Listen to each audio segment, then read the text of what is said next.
How to emission control? Well, now I need to actually start working on some other projects that I have inside the building here. The water heater here that we use, this is the radiant heater system that goes underneath all the fish tanks.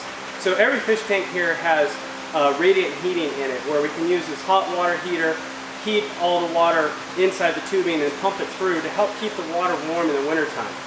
Now, this is an electric version that we put in last year because the digester, which is behind me, was not functional. This year, the digester is not functional still because I haven't solved the loading problem. I'd encourage you to go back and check some of the other videos out where we talk about that. But when we do fix the digester, right there in that box is the actual natural gas heater that goes right here.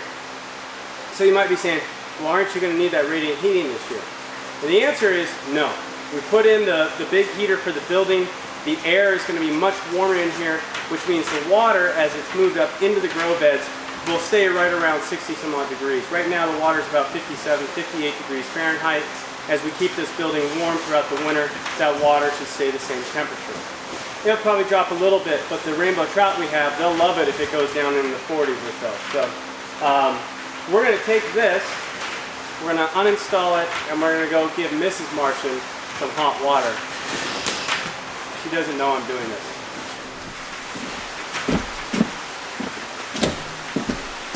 We haven't been using this whiteboard, so I'm going to take it down.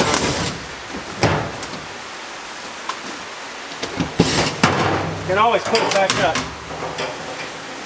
I thought we'd use it a lot, but we haven't been. Whiteboard. We're going to put it in the hot water heater. Just going to sit right in here somewhere, which means right there. Where this thing needs to go. No. That.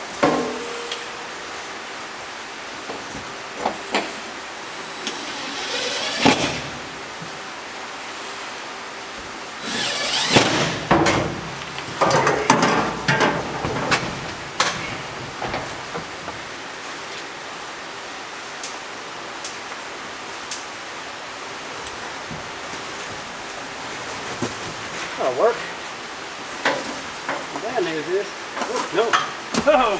the good news is, it works just perfectly the right distance.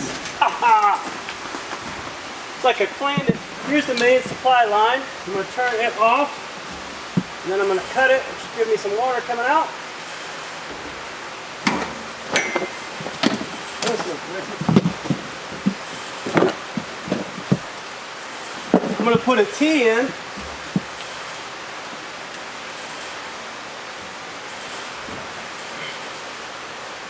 There we go. Then I need to go get some more PEX. For that T, put another valve so I can turn hot water off or flow to the hot water if I need to. I'll have master on for cold and hot, and then I'll be able to turn hot off by itself. So I need some more PEX tube. So the connections on this line on the heater are 3/4 inch connections. I got to take them down to 1/2 inch. So I'm putting on this 3/4 inch nipple, male to male.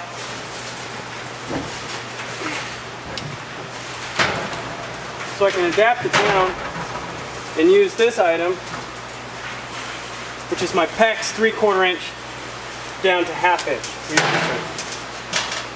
So again, PEX didn't give me any of this stuff, but I found the shark bite connectors and everything on my own, and all I gotta say is wow, they're awesome. I love them. They're so great. I just took the wrong part. I need a different part. That's not gonna work. Now that we have the right piece, we can try this again.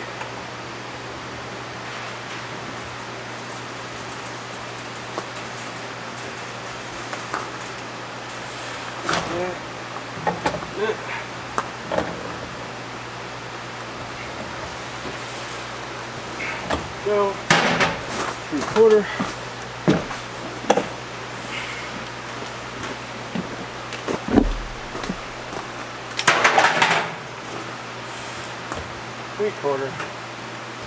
Down to 1/2.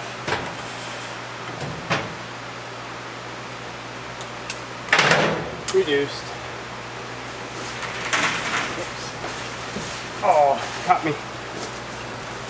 Got me. Too quick.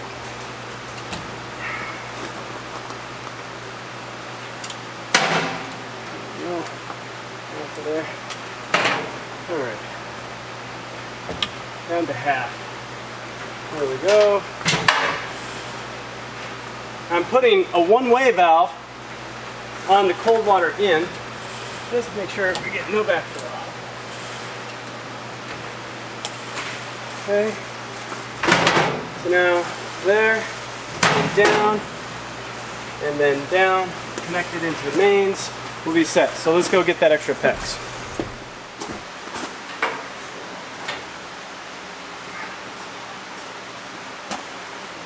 Enough. Alright, so I'm going to hook up the cold water intake here.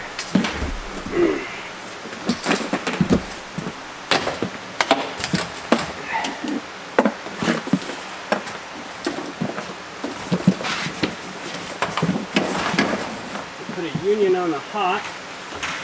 How's that? Cutter go. Mr. Cutter, where are you?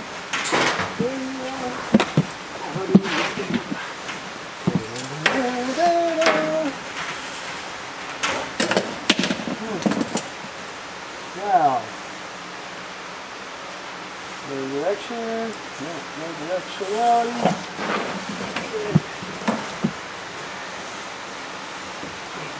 Now, this is our cold water supply.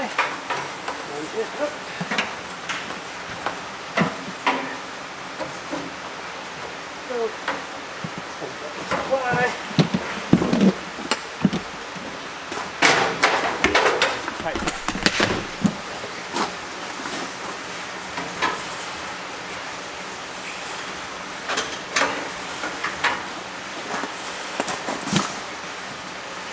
Oh, it's going to be way short. Is it? Nope, that might work. Yeah, it might work.